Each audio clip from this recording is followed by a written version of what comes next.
wabarakatuh. Selamat siang Pak. Siang. Nah, jadi begini, hari ini kita akan melaksanakan kegiatan pra-observasi sebelum melakukan kegiatan observasi di kelas Pak ya. Nah, jadi sebelum saya melakukan observasi supervisi di kelas, kita perlu membicarakan beberapa hal pada saat pra-observasi. Adapun yang ingin saya tanyakan nantinya yaitu yang pertama mengenai tujuan pembelajaran yang ingin dicapai. Oke, sudah sekarang? Ya. Oke, terima kasih atas kesempatannya terkait dengan rencana pembelajaran yang saya lakukan itu dilaksanakan di kelas 7 mata pelajaran pendidikan Pancasila. Dan untuk tujuan pertemuan pembelajaran saya itu adalah peserta didik mampu memahami, mengidentifikasi pengertian dan pentingnya norma dalam kehidupan berbangsa dan bernegara untuk menunjukkan perilaku sesuai norma dalam kehidupan sehari-hari. Jadi norma-norma dalam kehidupan sehari-hari ya Pak? Ya, ada ada macam-macam norma. Peserta didik dapat memahami dan menjelaskan pengertiannya, serta setelah peserta didik belajar materi tersebut, peserta didik itu diharapkan bisa menerapkan norma-norma tersebut dalam kehidupan sehari-harinya. Oke. Terus untuk area pengembangan yang ingin diamati? Jadi untuk area pengembangannya itu nanti pada saat kegiatan pembelajaran saya merencanakan itu peserta didik melakukan identifikasi dengan cara berkelompok. Nah, jadi nanti kelompok-kelompok tersebut itu sebenarnya sudah saya identifikasi dari melakukan asesmen diagnostik. Nah, jadi di situ nanti peserta didik itu dikelompokkan secara heterogen. Nah, itu salah satu prinsip pembelajaran berdiferensiasi.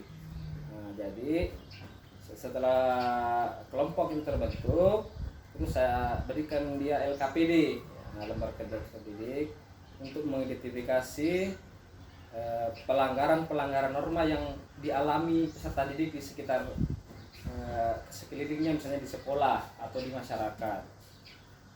Seperti itu Pak. Jadi model pembelajaran yang akan digunakan nanti seperti apa? Model pembelajaran yang saya gunakan karena ini adalah tentang contoh-contoh kasus pelanggaran norma, maka model pembelajarannya yang paling cocok itu adalah problem based learning, berbasis masalah. Jadi nanti peserta didik mengidentifikasi pelanggaran-pelanggaran norma yang ada di sekitar peserta didik, jadi berbasis masalah. Kemudian strategi pembelajaran tadi menggunakan pembelajaran berdiferensiasi ya Pak. Dalam hal ini diferensiasi dalam hal apa? Saya menggunakan prinsip pembelajaran diferensiasi dalam pertemuan ini yaitu berfokus pada diferensiasi proses. Jadi saya kelompokkan peserta didik dalam proses pembelajaran berdasarkan asesmen diagnostik. Nah, jadi peserta didik itu akan dikelompokkan, misalnya di kelompok A itu ada peserta didik yang memiliki tingkat kemampuan yang tinggi, lebih cepat memahami materi, dan ada yang memang cukup dan mungkin lambat memahami materi dalam sebuah kelompok tersebut. Jadi yang terakhir Pak, penilaian asesmen yang akan dilakukan nantinya Pak. Untuk asesmen pembelajaran itu saya menerapkan 3 aspek asesmen. Pertama itu pengetahuan, keterampilan, dan sikap. Untuk pengetahuan itu kan tadi sesuai dengan tujuan pembelajaran saya, peserta didik dapat memahami. Nah, itu pengetahuannya dengan cara itu nanti sumatif di akhir pertemuan.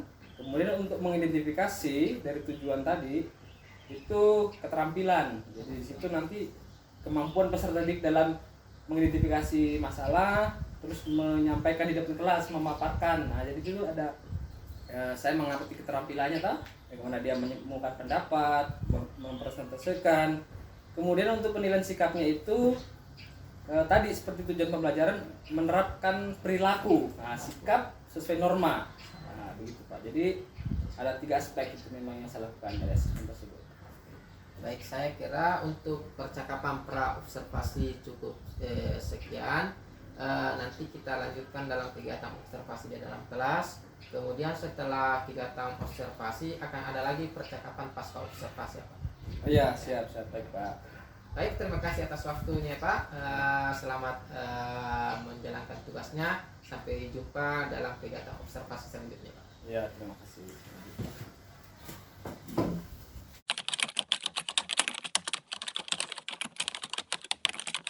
Assalamualaikum warahmatullahi wabarakatuh. Waalaikumsalam warahmatullahi wabarakatuh. Dan selamat siang. Siang. Bagaimana kabarnya? Baik. Alhamdulillah. Oke, sebelum kita memulai pembelajaran, saya persilakan untuk menyiapkan kelas dan berdoa bersama-sama yang akan dipimpin oleh ketua kelas. Berdiri. Diam. Risalah. Selamat siang, Pak. Mari kita belajar, mari kita berdoa sesuai agama dan keyakinan kita masing-masing. Berdoa dimulai.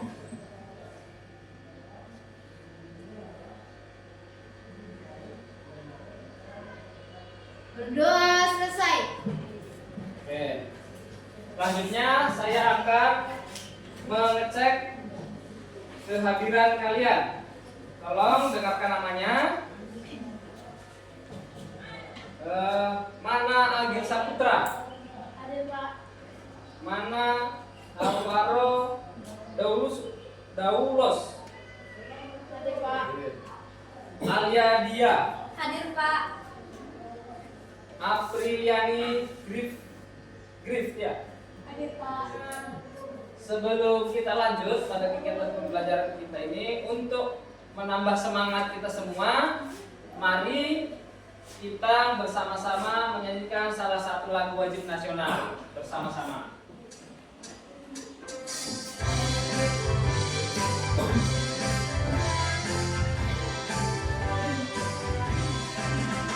Garuda Pancasila, akulah pendukungmu.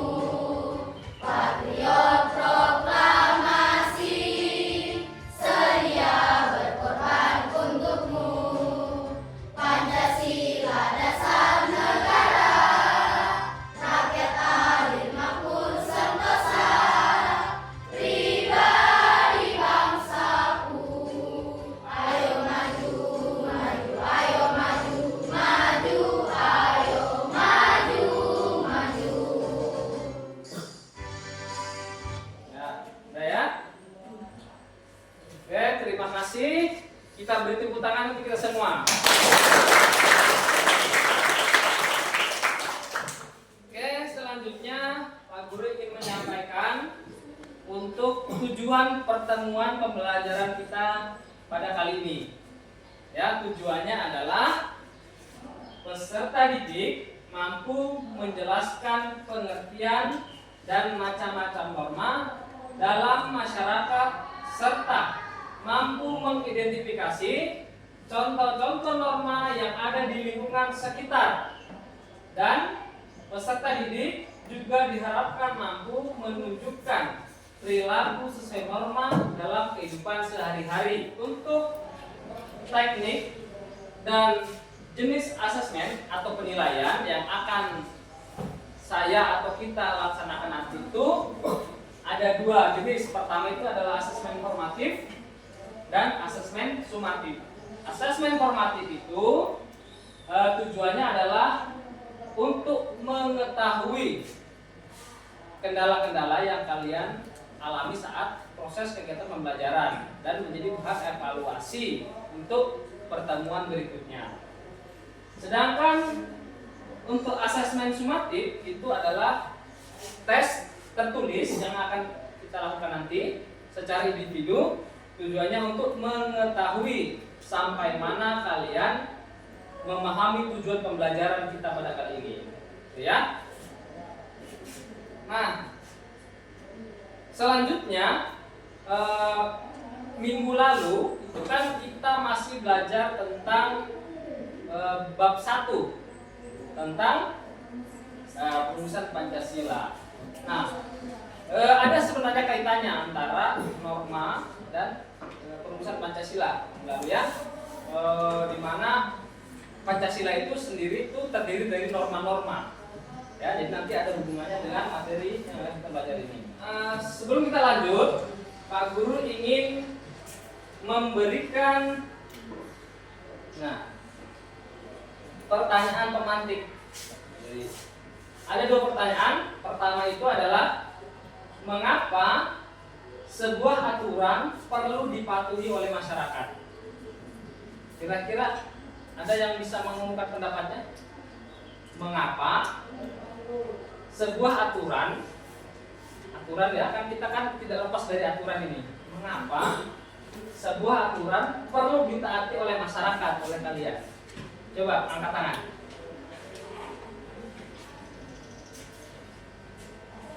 Ada? Apa yang terjadi jika tidak ada aturan? Apa yang terjadi jika tidak ada aturan? Akan tidak tertib. Nah, terus apa lagi? Akan terjadi Kerusuhan. masalah. Apa lagi? Terjadinya Keributan. Ya, kalau tidak ada aturan maka terjadi keributan. Nah, makanya kenapa orang harus mematuhi peraturan? Supaya tidak ada keributan. Ya, atau masalah. Oke. Nah, nanti ini akan terjawab setelah kita akan belajar materi ini ya. Akan secara lengkap terjawab. Kita akan masuk pada materi pertama. Ini pembahasan materi pertama, yaitu tentang norma masyarakat. Ini adalah materi pertama di bab 2. Bagian A itu adalah norma masyarakat. Kita mulai dari pengertian norma. Ada yang tahu norma itu apa? Norma merupakan aturan untuk penanganan norma kehidupan manusia di dalam masyarakat. Ada yang lain? Norma, nah itu ada ya. Norma itu sama dengan aturan. Ya, norma itu bisa dikatakan aturan, sama dengan ketentuan, sama dengan hukum. Oke? Ada ya? Norma itu sama dengan hukum, sama dengan aturan, sama dengan ketentuan. Manfaat norma. Nah, ini sebenarnya banyak manfaat norma itu banyak. Cuma ada 3 hal yang umum yang kita akan bahas ini ya. A, B, dan C. Pertama itu norma itu memiliki manfaat menciptakan ketertiban dan keamanan bersama. Jadi dengan adanya norma atau dengan adanya aturan, kita tidak boleh sewenang-wenang. Nah, yang bagian B, yang kedua itu mencegah benturan kepentingan antar warga. Selanjutnya, menjadi petunjuk bagi setiap individu dalam menjalankan kehidupan di masyarakat. Selanjutnya, macam-macam norma. Secara umum itu ada 4 norma. Norma yang pertama itu adalah norma agama. Norma tadi sama dengan apa? Aturan. Norma sama dengan aturan. Berarti yang pertama itu aturan agama atau norma agama. Nah, yang kedua, norma susila. Norma susila ini berasal dari hati nurani manusia. Norma kesusilaan mengajarkan kita untuk selalu berbuat baik sesuai dengan kata hati. Jadi kemudian norma sosial atau biasa disebut orang dengan norma kesopanan, bersumber dari tata krama atau kebiasaan masyarakat. Kemudian norma hukum. Nah, ini norma hukum ini bersumber dari peraturan pemerintah. Berarti aturan-aturan yang dibuat oleh pemerintah.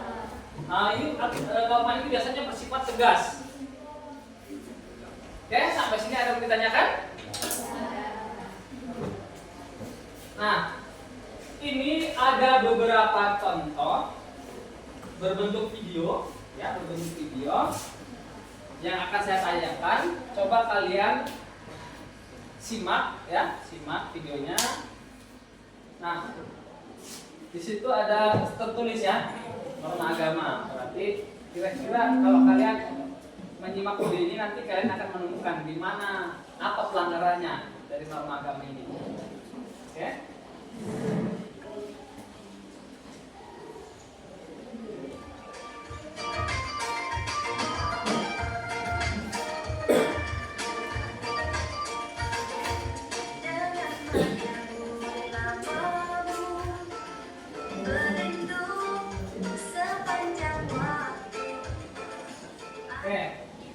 Ada salah satu contoh norma agama.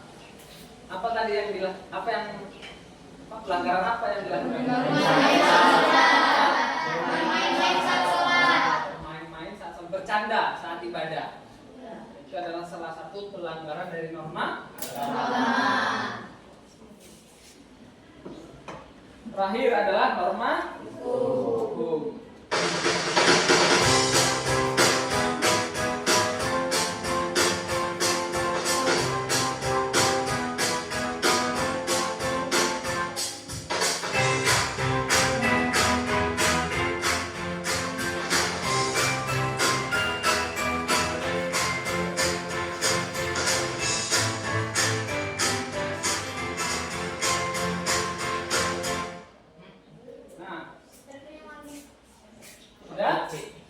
Norma hukum tadi, kira-kira norma hukum apa, perilaku apa yang dilanggar?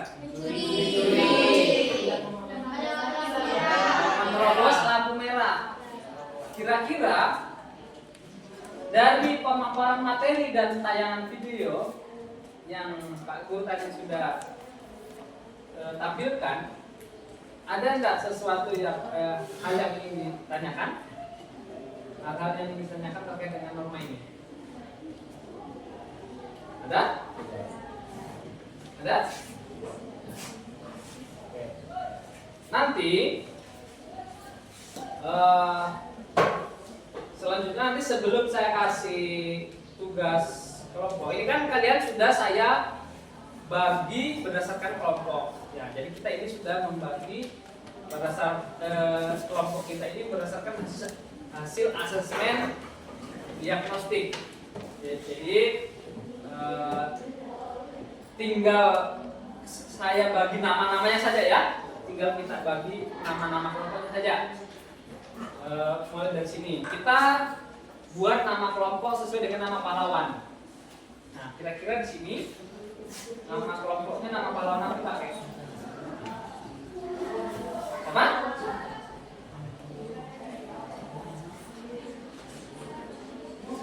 Kelompok? Nama satu pahlawan saja. Soekarno. Nah, sini Sultan Hasanuddin. Nah, ini kelompok Soekarno, kelompok Sultan Hasanuddin. Di sini kelompok Muhammad Yamin. Di sini kelompok Muhammad Hatta. Ingat ya. Sini Agus Salim. Nah, kelompok Agus Salim.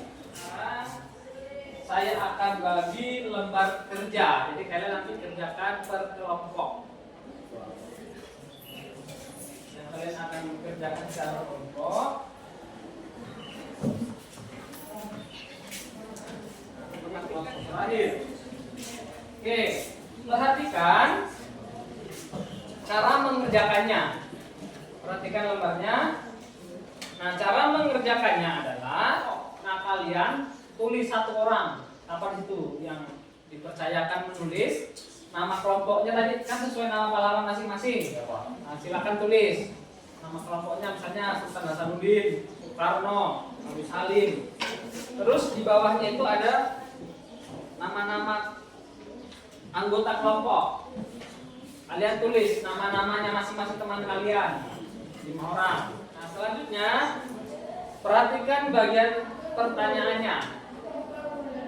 Tuliskan contoh-contoh kasus pelanggaran norma yang ada di lingkungan sekolah dan di lingkungan masyarakat dengan mengisi tabel di bawah ini. Nah, perhatikan tabelnya. Di situ kan ada nomor 1, macam-macam norma. Ada contoh kasus pelanggaran norma. Ada? Nah, kalian tulis contoh kasus nomor 1 ya, contoh kasus pelanggaran norma agama di lingkungan sekolah. Oke, silakan dikerjakan mulai sekarang.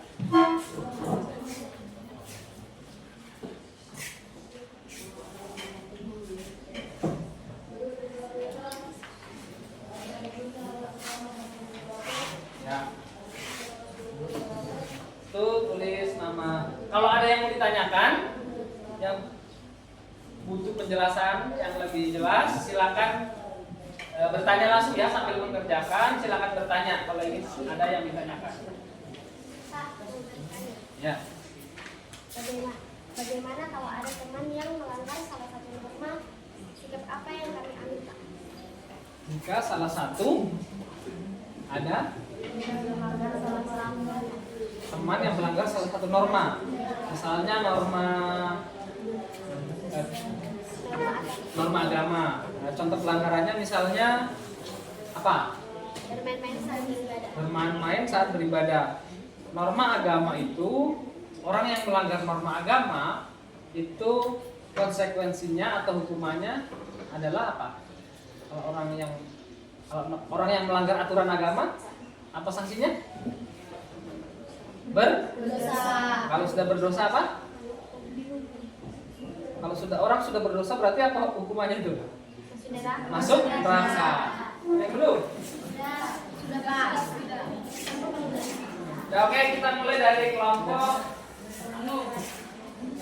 Soekarno. Silakan maju ke depan untuk mempresentasikan hasil tugas kelompoknya.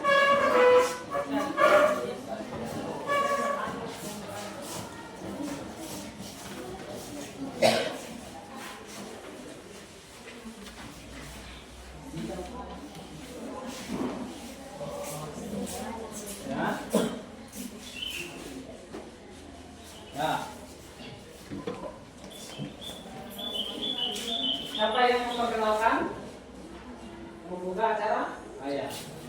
Oke, kita mulai ya. Siang menjelang sore, Ya. kami akan mempresentasikan jawaban kami. Dipersilakan. Soal pertanyaan 1. Tuliskan contoh-contoh kasus pelanggaran norma yang ada di lingkungan sekolah dan masyarakat dengan mengisi tabel di bawah ini. Nomor 1. Norma agama di lingkungan sekolah. Bolos ibadah, bermain-main saat ibadah. Nomor 4. Norma hukum di lingkungan sekolah. Membuli teman sekolah. Norma hukum di lingkungan masyarakat. Mencuri barang milik orang lain. Sekian dari saya. Assalamualaikum warahmatullahi wabarakatuh. Waalaikumsalam warahmatullahi wabarakatuh. Ada yang mau bertanya? Kelompok lain mungkin? Tidak. Tidak ada? Oke, kita beri tepuk tangan untuk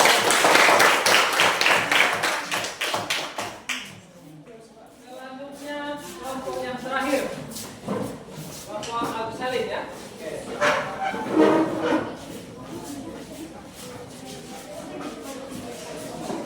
Ya, yang kelompok lain silakan menyimak dan memperhatikan ya. Boleh menanggapi jika ada hal yang ingin ditanyakan. Oke, silakan.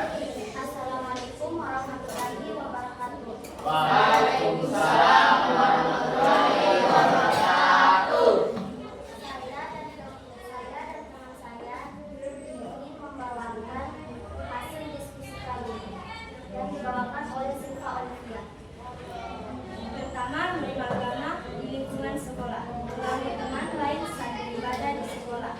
Norma agama di lingkungan masyarakat. Mengganggu ibadah orang lain. Norma susila di lingkungan sekolah. Menyontek ketika ulangan di sekolah. di lingkungan masyarakat. Tidak meminta maaf saat melakukan kesalahan kepada orang lain. Itulah hasil diskusi dari kami. Maaf jika ada kesalahan dari kami. Wassalamualaikum warahmatullahi wabarakatuh. Waalaikumsalam warahmatullahi wabarakatuh. Ada kelompok lain yang ingin menanggapi atau bertanya? Tidak. Sudah jelas? Sudah. Beri tepuk tangan.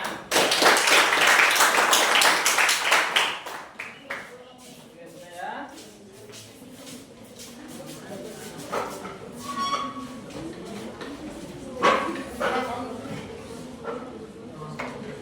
Oke, jadi semua kelompok sudah mempresentasikan hasil diskusi kelompoknya masing-masing.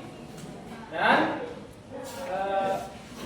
setelah kita semua mempresentasikan, kita evaluasi bersama dan semua tadi apa yang disampaikan oleh tiap kelompok itu sudah hampir ya semuanya sudah memahami secara keseluruhan hasil presentasi dari tugas kelompok kalian itu sudah dianggap memahami. Oke, jadi kita beri tepuk tangan untuk kita semua.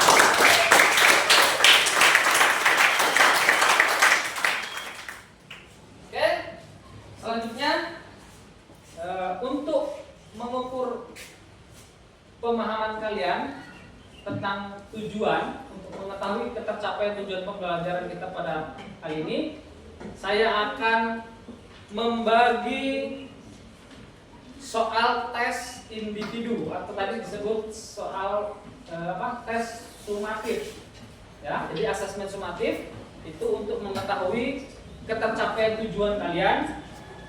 Bentuknya adalah esai, dikerjakan secara individu. Nah, ini ya. Ini soalnya ada 3. Soalnya ada esai.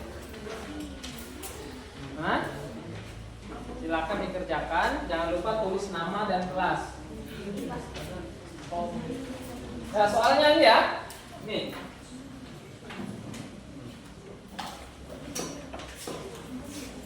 Tulis nama dan kelas.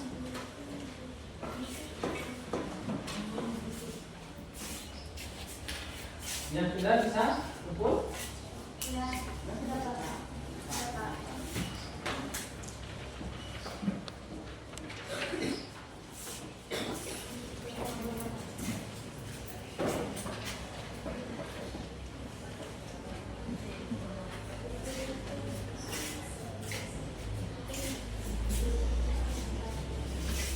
Nah, untuk hasil jawaban kalian itu nanti Bapak akan periksa dan akan saya bagikan minggu depan ya. Nah, selanjutnya kita sampai pada kegiatan penutup ya. Untuk kegiatan penutup ini ada pertanyaan refleksi. Yang pertama, apakah kalian siap untuk selalu mematuhi norma atau aturan yang berlaku baik di rumah, di sekolah maupun di masyarakat? Kira-kira bagaimana? Mau? Siap. Akan mematuhi norma ya, baik di rumah, di sekolah maupun di masyarakat. Nah, pertanyaan refleksi yang kedua, pengetahuan baru apa yang kamu dapat pada pembelajaran kali ini? Nah, dari kelompok sini dulu, pengetahuan baru apa? Tentang norma. Ya, apanya? Tentang norma itu tentang apanya? Tentang norma? Agama. Kalau di sini? Ya, norma itu tentang macam-macam norma dan contohnya. Oke, kalau di kelompok sini?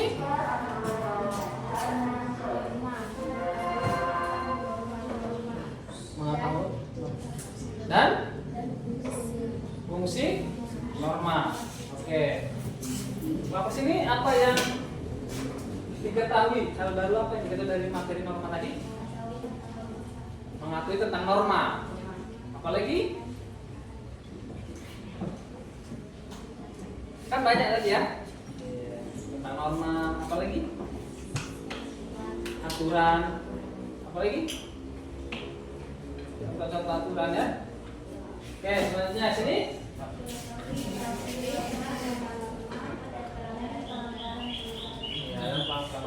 Oke, yang terakhir bagian materi mana yang dianggap kamu sulit pahami? Kira-kira dari materi norma itu? Ya, oh ya, jadi alhamdulillah ya, hampir semua sudah dipahami ya. Oke, untuk itu Pak Guru ingin menginformasikan bahwa untuk materi pertemuan berikutnya itu adalah tentang hak dan kewajiban, ya.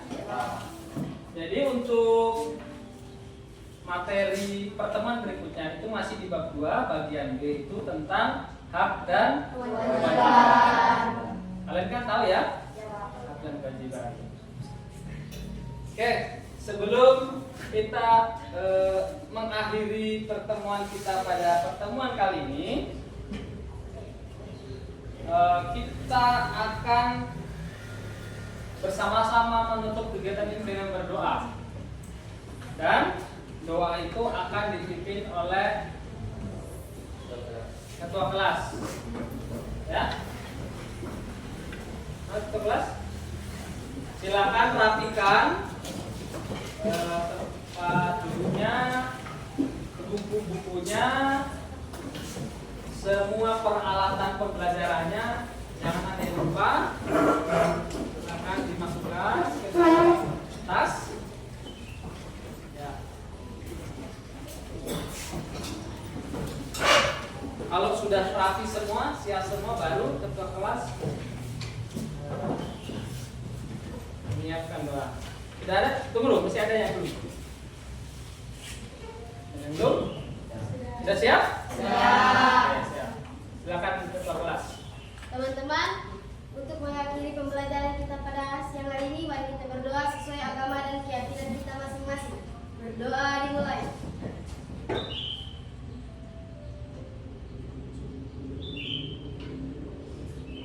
Berdoa selesai. Oke. Berdiri. Siap. Ucapkan terima kasih kepada Pak Guru. Oke,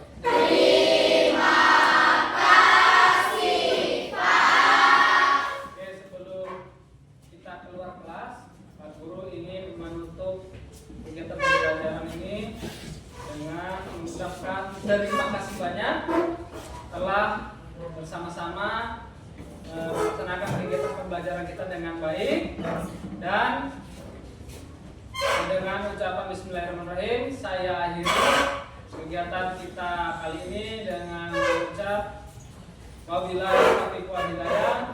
Wassalamualaikum warahmatullahi wabarakatuh.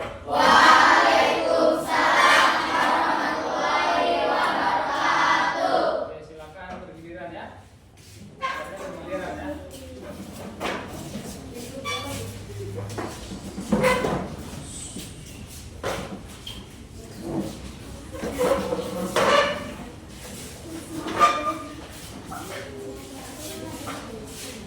Cepat ya.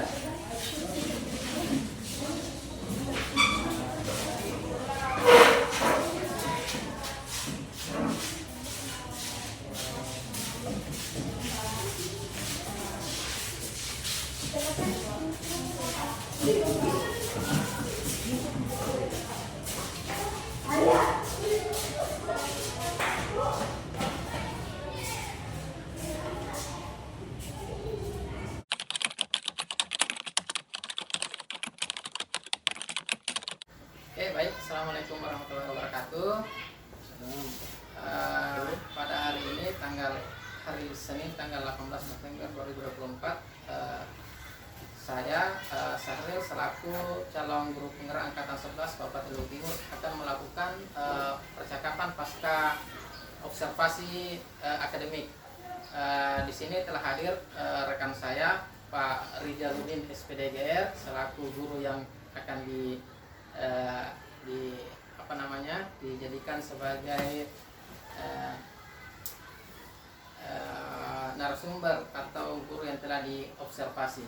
Kemudian hadir juga Bapak pengajar praktik Pak Suherman AR SPD GR MPD. Baik, mungkin langsung saja Pak Rijal ya.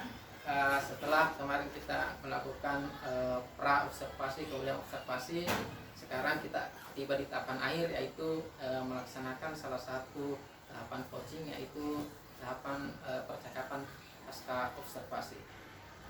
Menurut Pak Rijal, apa tujuan percakapan yang kita lakukan hari ini sebagai kegiatan dari pasca observasi? Ya, kegiatan pasca observasi ini bertujuan untuk merefleksikan proses pembelajaran, mengevaluasi apa yang telah kita lakukan, dan mungkin akan mencari solusi dari kelemahan-kelemahan yang ada pada proses pembelajaran. Baik, dari kemarin tujuan pembelajaran dan area pengembangan yang dicapai, tujuan pembelajaran itu bagaimana murid mengidentifikasi dan menerapkan norma-norma yang ada dalam masyarakat. Setelah memperhatikan pembelajaran dengan memasukkan unsur pembelajaran berdiferensiasi dan sosial emosional, apa yang Pak Rijal rasakan sekarang? Ya, setelah melakukan pembelajaran dengan berdiferensiasi dan memasukkan sosial emosional, saya merasa hubungan antara siswa dan guru menjadi lebih baik, kemudian pembelajaran lebih inklusif, dan siswa terlihat lebih nyaman belajar. Menurut Pak Rijal, pembelajaran yang sudah dilakukan kemarin itu apa sudah sesuai dengan rencana pembelajaran yang telah Pak Rijal susun? Secara garis besar, semuanya sudah terlaksana sesuai dengan rancangan pembelajaran yang saya lakukan, meskipun di terdapat beberapa kelemahan yang saya rasakan, seperti keterbatasan waktu dan kemampuan siswa yang sangat beragam. Jadi apa saja yang menjadi hambatan dan kendala selama proses pembelajaran? Ya, yang menjadi hambatan adalah perbedaan kemampuan siswa dalam belajar. Ada yang terlalu cepat menerima materi, ada yang sedikit lambat, kemudian keterbatasan waktu untuk menyentuh siswa yang kurang tadi. Keterbatasan waktu yang menjadi kendala. Waktu dengan kemampuan siswa yang beragam ya Pak. Ya. Lalu kira-kira hal positif apa yang telah Bapak lakukan? Setelah berhasil menciptakan pembelajaran yang aktif, meningkatkan semangat siswa dalam belajar, serta mampu menciptakan pembelajaran yang inklusif di kelas. Kita berbicara untuk kedepannya, kira-kira apa lagi yang bisa Bapak lakukan untuk meningkatkan kualitas pembelajaran ke depannya? Ya, saya akan meningkatkan strategi pembelajaran yang saya lakukan agar bisa menyentuh siswa, memperhatikan kembali kebutuhan belajar siswa, dan mengatur waktu semaksimal mungkin saat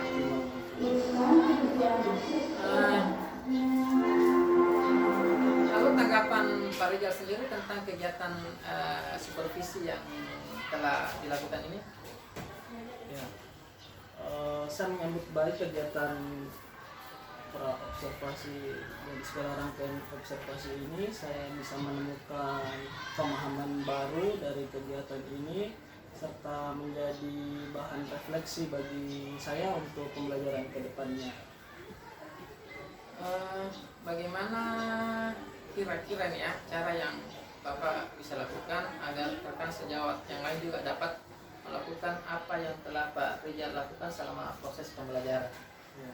Saya akan mendorong teman-teman untuk melakukan kegiatan seperti ini yang saya rasakan manfaatnya cukup luar biasa. Kemudian saya akan membagikan aksi nyata yang telah saya lakukan agar bisa menjadi panduan bagi teman-teman, dan saya terus mendorong teman-teman untuk selalu bersama-sama melakukan refleksi dan evaluasi dalam proses pembelajaran. Baik.